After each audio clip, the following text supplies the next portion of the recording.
প্রিয় বাবা, আসসালামু আলাইকুম।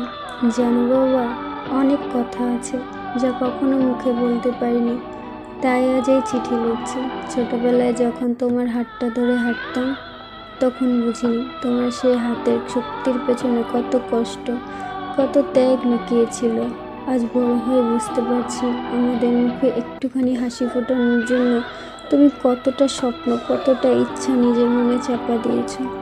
বাবা, হয়তো আমি সব সময় তোমার মনের মতো হতে পারিনি, অনেক সময় ভুল করেছি, তোমার কথা শুনিনি, হয়তো তোমাকে কষ্টও দিয়েছি।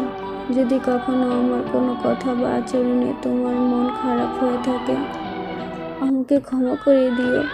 তুমি হয়তো ভালোবাসাটা খুব বেশি প্রকাশ করো না, কিন্তু আমি জানি তোমার প্রতি নীরব চিন্তাগুলো আমার জন্য সবচেয়ে বড় ভালোবাসা। আমার একটু অসুখ হলে তোমার অস্থিরতা, আমার ভবিষ্যৎ নিয়ে তোমার দুশ্চিন্তা, এসবই প্রমাণ করে তুমি আমাকে কতটা ভালোবাসো। আমি শুধু চাই আল্লাহ যেন তোমাকে সুস্থ রাখেন, দীর্ঘায়ু দান করেন এবং তোমার সব কষ্টের উত্তম প্রতিদান দেন।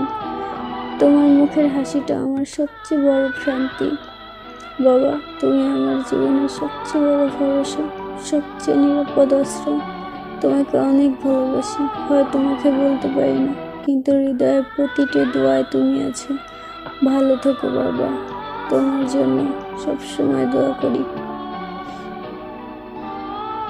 তোমার স্নেহের